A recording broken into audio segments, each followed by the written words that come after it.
नाज़रीन आदाब, डीडी उर्दू के ख़ास प्रोग्राम शेर सुखन में आपका इस्तकबाल है। मैं हूं आपका मेज़बान सलमान सईद। आज शेर सुखन ने इंतखाब किया है उर्दू शेर व अदब के गुलदस्ते से एक ऐसे फूल का जिसकी खुशबू से सिर्फ शेर व अदब ही नहीं बल्कि बॉलीवुड भी मुअत्तर है। जी हाँ, ये नाम है हसरत जयपुरी का। आज के एपिसोड में हम हसरत जयपुरी की हयात व खिदमात पे बात करेंगे और उनकी गज़लों को मौसीकी की धुनों पे सुनेंगे। बहारो फूल बरसाओ मेरा महबूब आया है, ज़िंदगी एक सफ़र है सुहाना, और दुनिया बनाने वाले जाने क्या मन में समाई। ऐसे मशहूर और मारूफ गाने लिखने वाले बॉलीवुड से मुंसलिक शायर हसरत जयपुरी का असल नाम मोहम्मद इकबाल हुसैन था। उनकी पैदाइश 1918 में जयपुर में हुई। रोज़गार की तलाश में बम्बई चले गए और वहाँ ओपेरा हाउस के बाहर फुटपाथ पर खिलौने बेचे और एक स्कूल में मामूली सी मुलाजमत की। एक तवील अरसे तक बस कंडक्टरी करते रहे। एक मुशायरे में पृथ्वीराज को उनका कलाम बेहद पसंद आया और उनको अपनी फिल्म बरसात में गाने लिखने के लिए कहा। यहीं से हसरत जयपुरी की शुरुआत बॉलीवुड में बतौर नगमा निगार होती है। आइए नाजरीन, हसरत जयपुरी के बारे में मज़ीद जानकारी के लिए एक्सपर्ट को सुनते हैं। हसरत जयपुरी उर्दू शेर अदब और फिल्मी दुनिया के बड़े अहम शायर हैं। ये सही है कि हसरत जयपुरी की ख़ास पहचान उनके फिल्मी गीतों की वजह से है, लेकिन ऐसा नहीं है कि उन्होंने उर्दू शायरी की दूसरी असनाफ़ सुखन और हमारी संजीदा शायरी में जो काम किए हैं वो कम अहमियत के हामिल हैं। हसरत जयपुरी, जैसा कि लोग जानते हैं, कि 1922 ईस्वी में जयपुर में पैदा हुए। हसरत जयपुरी का ख़ानदान एक मुअज़्ज़ज़ ख़ानदान था और आज भी जो उनकी हवेली है वो फिरदौसी हवेली के नाम से जानी जाती है, जिसको बाद में राजस्थान की हुकूमत ने हसरत जयपुरी नाम से रोड भी रख दिया था। उनकी ज़िंदगी में ही हुआ था और ये उनकी अज़मत की पहचान है। ये फिरदौसी बेगम हसरत जयपुरी की दादी थी। चुनांचे इब्तिदाई तालीम हसरत जयपुरी की इंग्लिश मीडियम में हुई और जयपुर में ही हुई, और उर्दू फ़ारसी की तालीम उन्होंने अपने नाना फ़िदा हुसैन फ़िदा से हासिल की। फ़िदा हुसैन फ़िदा एक मशहूर शायर थे अपने ज़माने के, और मशहूर होने के अलावा फ़िदा हुसैन फ़िदा का ताल्लुक़ गालिब से भी था, और वो इस तरह के फ़िदा हुसैन फ़िदा आगा दहलवी के शागिर्द थे, और आगा दहलवी डायरेक्ट मिर्ज़ा असदुल्ला खां गालिब के शागिर्द थे। इस लिहाज से फ़िदा हुसैन फ़िदा जिस नौइयत के और जिस इल्मियत के हामिल थे, उन्होंने हसरत जयपुरी को उसी तरह बनाने की कोशिश की। चुनांचे हसरत जयपुरी को शायरी का विरसा हासिल हुआ है और जिसमें उनके नाना का एक बड़ा रोल है। इब्तिदाई सतह पर हसरत ने अपने एक इंटरव्यू में भी ये बात बताई कि फ़िदा हुसैन फ़िदा साहब जो उनके नाना थे, ये कहा करते थे कि तुम अगर शायरी करो तो दाग दहलवी, मोमिन और इसी तरह के दूसरे शौरा के रंग की, जिगर मुरादाबादी, इसी तरह के दूसरे शौरा के रंग की शायरी किया करो, जिसका असर हसरत जयपुरी ने कबूल किया। लेकिन इसके साथ साथ एक मामला ये भी हुआ कि हसरत जयपुरी, आप जैसे कि जानते हैं कि हसरत जयपुरी ने शायरी का आगाज़, उनकी अदबी ज़िंदगी का आगाज़ जो होता है वो 18-20 साल की उम्र से होता है, यानी 1940 के आसपास। और इस शायरी के आगाज़ की भी एक ख़ास वजह ये रही कि उनके घर के सामने एक जो था अहले हुनूद यानी गैर मुस्लिम घर था, जिसमें लोग रहा करते थे, उनके पड़ोसी से जिनसे उनके बड़े अच्छे मरासिम थे। वहाँ पर झरोका था और उसमें एक लड़की राधा रहा करती थी। उस राधा के हुस्न को देखकर वो इस तरह मुतासिर हुए कि उन्होंने शायरी शुरू कर दी। तो हज़रत जयपुरी ने तमाम तर शायरी जो है वो राधा को मरकज़ में रख कर शायरी की। जाहिर है कि मुअज़्ज़ज़ ख़ानदान, राधा का भी मुअज़्ज़ज़ ख़ानदान था और हसरत जयपुरी का, जैसे कि मैंने बताया, उनके ददियाल भी मुअज़्ज़ज़ थी और ननिहाल भी मुअज़्ज़ज़ थी। ऐसी सूरत में इश्क का रोग जो है उस ज़माने में बहरहाल अच्छा नहीं समझा जाता था। चुनांचे हसरत की ये कैफियत देखने के बाद और जब उन्होंने शायरी की तो ख़ास तौर से उनके वालिदैन और ख़ास तौर से उनकी दादी जो थी वो हसरत की शायरी से बहुत बुरा मानती थी और उन्होंने काफ़ी सख्त सुस्त कहा कि तुम शायरी मत करो और छोड़ दो। लेकिन हसरत को ये जाहिर है कि ये शौक़ लगा रहा और नौबत यहाँ तक पहुँची कि एक दिन उनके वालिदैन और उनकी दादी ने उनका बोरिया बिस्तर उठाकर घर से बाहर फेंक दिया और उनको घर से निकाल दिया। वो अपने चेहरे में 100 आफताब रखते हैं।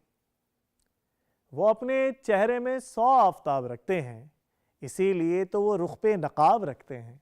आइए नाजरीन, इस गज़ल को मौसीकी की धुनों पे सुनते हैं, जिसको ख़ास तौर से डीडी उर्दू ने आपके लिए सजाया है और महजूज होते हैं। वो अपने चेहरे पे 100 आफताब रखते हैं। वो अपने चेहरे पे 100 आफताब रखते हैं। वो अपने चेहरे पे 100 आफताब रखते हैं। इसलिए ही तो रुख पे नकाब रखते हैं। वो अपने चेहरे पे 100 आफताब रखते हैं।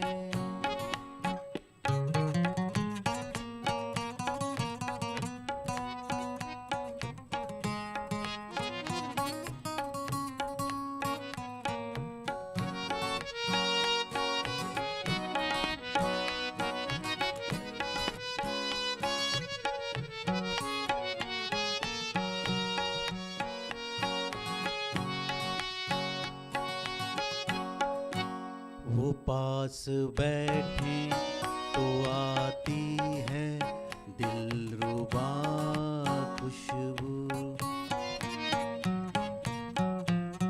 वो पास बैठे तो आती है दिलरुबा खुशबू। वो अपने होठों पे खिलते गुलाब रखते हैं। वो अपने चेहरे पे 100 आफताब रखते हैं। इसलिए ही तो रुख पे नकाब रखते हैं। वो अपने चेहरे पे 100 आफताब रखते हैं।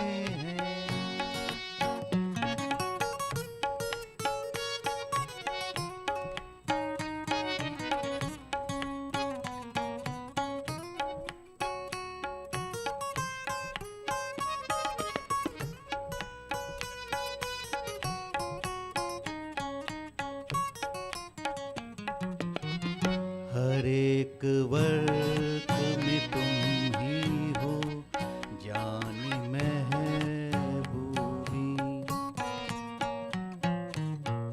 हर एक वर्क में तुम ही हो जाने महबूबी।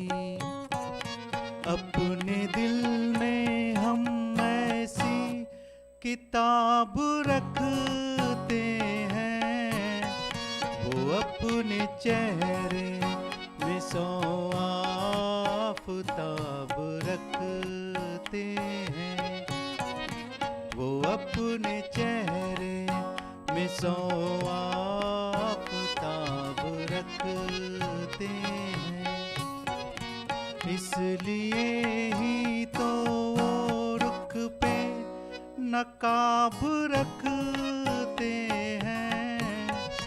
वो अपने चेहरे में 100 आफताब रखते हैं। वो अपने चेहरे में 100 आफताब रखते हैं। वो अपने चेहरे में 100 आफताब रखते हैं। गोल्डी मीट मटन मसाले, जो आपके हाथ का मटन खाए जिंदगी भर आपका हो जाए। जहाँ जाए रिश्ते बनाए गोल्डी मसाले। कहीं वो आके मिटा दे ना इंतज़ार का लुत्फ, कहीं वो आके मिटा दे ना इंतज़ार का लुत्फ, कहीं कबूल ना हो जाए इल्तिजा मेरी। नादरीन, हसरत जयपुरी के कलाम में चाहे वो उनकी शायरी हो, चाहे वो उनके गीत हों, उसमें सलासत है, रवानी है और सादा ज़बान का ऐसा इस्तेमाल है कि सुनने वाले के जहनों में वो अपने आप महफूज हो जाते हैं और सुनने वाले इन्हें गुनगुनाने पर मजबूर हो जाते हैं। यही वजह है एक तवील ज़माने तक ये अशार और इनके गीत लोगों के सर पर जादू की तरह सवार रहे। हसरत जयपुरी के कलाम के अंदर उनका नुमाया पहलू रोमानवियत है और ये रोमानवियत रूहानी तरीके से असरअंदाज होती है और लोगों के दिलों पर छा जाती है। हसरत की जो शायरी है बेसिकली दो तरह की शायरी है उनकी, कि एक तो फिल्मी शायरी है और एक गैर फिल्मी शायरी है जिसको हम अदबी शायरी कहते हैं। लेकिन अगर जिस तरह से हम उनकी बायोग्राफ़ी या उनकी जो लड़की किश्वर हैं उन्होंने जिस तरह से उनके बारे में बयान किया है, तो उससे हमें ये महसूस होता है कि हसरत की तमाम तर शायरी, फिल्मी और गैर फिल्मी शायरी जो है वो है कि जो जिस तरह से उन्होंने महसूस किया और जिस तरह से चीज़ों को उन्होंने देखा समझा, उसी तरह से उन्होंने बयान किया। नाजरीन, आइए इस खूबसूरत गज़ल को मौसीकी की धुनों पे सुनते हैं और लुत्फ़ अंदोज़ होते हैं। उनकी ख्याल आए तो आती चली गई, उनकी ख्याल आए तो आती चली गई, दीवाना जिंदगी को बनाती चली गई, उनकी ख्याल आए तो आती चली गई, उनकी ख्याल आए तो।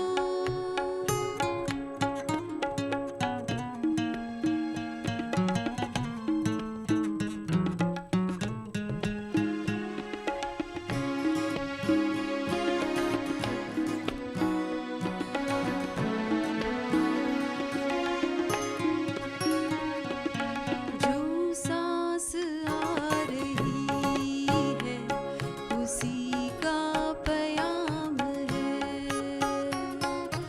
जो सांस आ रही है उसी का पयाम है, जो सांस आ रही है उसी का पयाम है, बेताबियों को और बढ़ाती चली गई, उनकी ख्याल आए तो आती चली गई, उनकी ख्याल आए तो।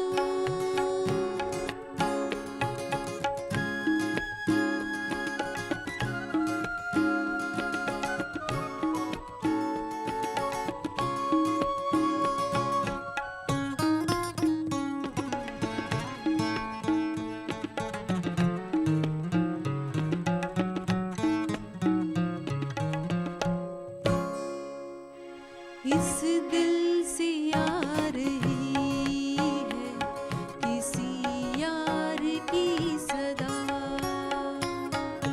इस दिल से आ रही है किसी यार की सदा, इस दिल से आ रही है किसी यार की सदा, वीराना मेरा दिल था बसाती चली गई, उनकी ख्याल आए तो आती चली गई,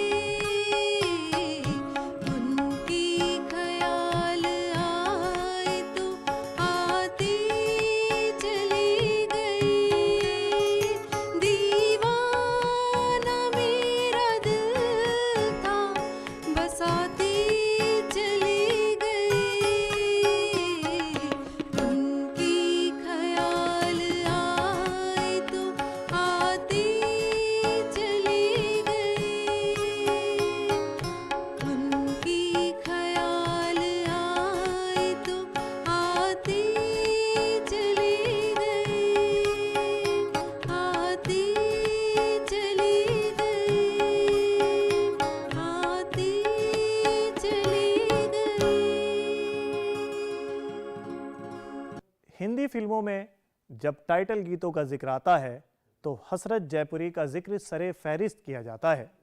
वैसे तो हसरत जयपुरी ने हर तरीके के गाने लिखे, लेकिन टाइटल गीत लिखने में उन्हें जो कुदरत हासिल थी वो कमाल की थी। उन्होंने अपने 40 साला करियर में 350 फिल्मों में 2000 से ज़्यादा गाने लिखे और इन गानों को लिखने में उनको बहुत से इनाम और एजाज़ दिए गए। बल्कि 2 फिल्मों के गाने लिखने के लिए उनको फिल्म फेयर अवार्ड से भी नवाजा गया। नाजरीन, जो खिदमात हसरत जयपुरी ने बॉलीवुड के लिए दी उसको फरामोश नहीं किया जा सकता, उनको ताहयात याद रखा जाएगा।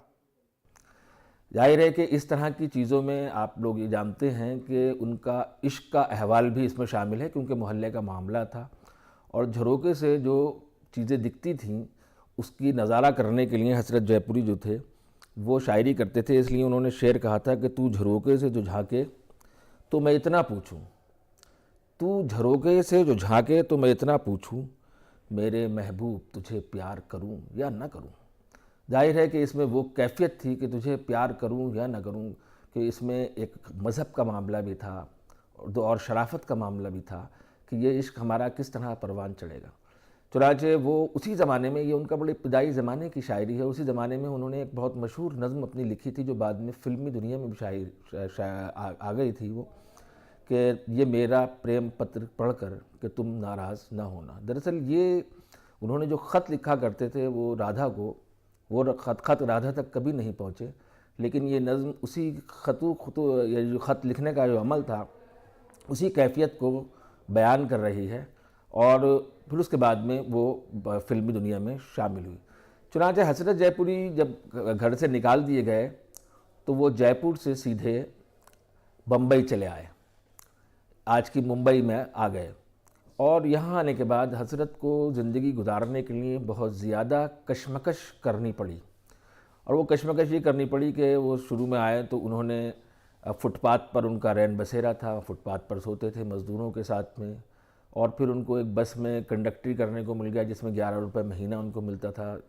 और उन्होंने यहाँ तक कि उनकी लड़की किश्वर हसरत जो हैं उन्होंने बयान किया कि दरअसल उन्होंने बच्चों के लिए फुटपाथ पे खिलौने बेचे, कंडक्टरी की और बहुत सारे काम किए अपनी ज़िंदगी को चलाने के लिए, और फुटपाथ पर सोते थे वो, जो उनका घर था। अब जाहिर है कि फुटपाथ पर दूसरे गरीब, मुफलिस और मज़दूर लोग भी सोया करते थे। तो एक दिन उन्हीं जो इनके साथी थे, मज़दूरों से इनकी दोस्ती हो गई थी, तो इनके साथी एक मज़दूर की जो है वो मौत हो गई और उसने बहुत ही मुतासिर किया हसरत जयपुरी को। तो हसरत जयपुरी ने इससे मुतासिर होकर फुटपाथ पर सोते हुए ये एक नज़्म लिखी और इस नज़्म को उन्होंने जो था, उस ज़माने में हसरत जयपुरी अपने काम करने के साथ साथ जो है वो मुशायरों में भी कभी कभी शिरकत किया करते थे। तो एक मरतबा जो मुशायरा बम्बई में मुनक़िद हुआ उसमें पृथ्वीराज कपूर भी शामिल थे और वो मुशायरा सुन रहे थे, और उसमें हसरत जयपुरी ने अपनी वो नज़्म जो है फुटपाथ पर सोते हुए जब पढ़ी तो उसने पृथ्वीराज कपूर को बहुत मुतासिर किया और उन्होंने जो है उनको बुलाकर कहा कि मेरा लड़का यानी राज कपूर साहब जो हैं वो आज फिल्म बना रहे हैं और तुम उनसे मिलो, मैं तुम्हें रिकमेंड करूँगा। चुनांचे इस लिहाज से जो थे वो हसरत जयपुरी की राज कपूर से मुलाकात हुई और राज कपूर ने उनको अपनी फ़िल्म में जो है मौका दिया।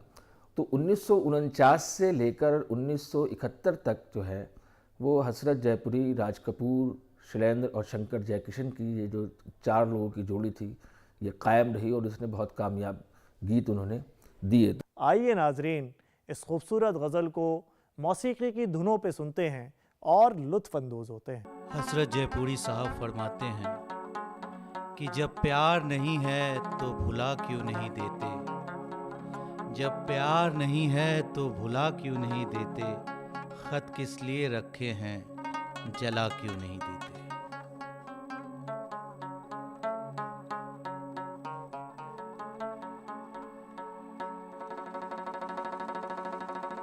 जब प्यार नहीं है तो भुला क्यों नहीं देते, जब प्यार नहीं है तो भुला क्यों नहीं देते। खत किस लिए रखे हैं, खत किस लिए रखे हैं, जला क्यों नहीं देते। जब प्यार नहीं है तो भुला क्यों नहीं देते।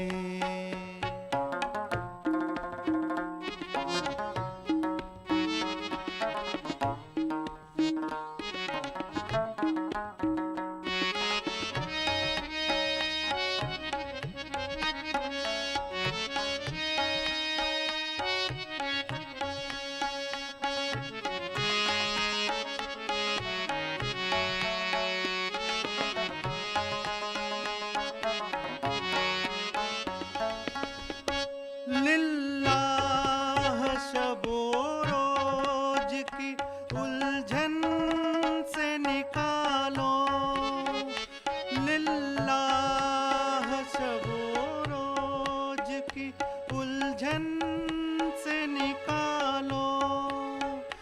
जब मेरे नहीं हो तो बता क्यों नहीं देते। जब प्यार नहीं है तो भुला क्यों नहीं देते।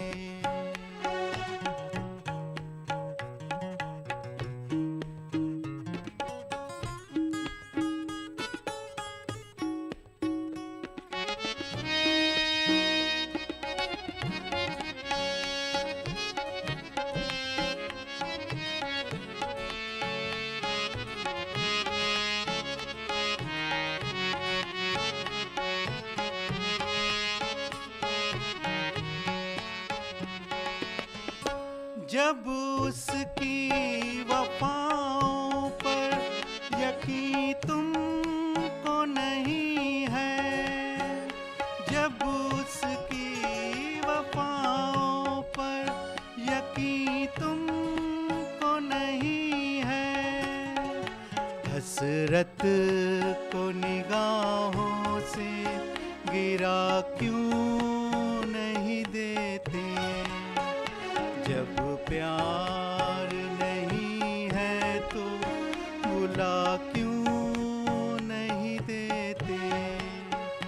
खत किस लिए रखे हैं, खत किस लिए रखे हैं, जला क्यों नहीं देते। जब प्यार नहीं है तो भुला क्यों नहीं देते, भुला क्यों नहीं देते, भुला क्यों नहीं देते। नाजरीन, आज के इस एपिसोड में हमने हसरत जयपुरी की हयात व खिदमात पे बात की और उनकी गज़लों को मौसीकी की धुनों पे सुना। मुझे उम्मीद है कि आपको आज का ये एपिसोड बेहद पसंद आया होगा। अपनी कीमती राय से नवाजते रहें और अपने मेज़बान सलमान सईद को इजाज़त दें। खुदा हाफिज़।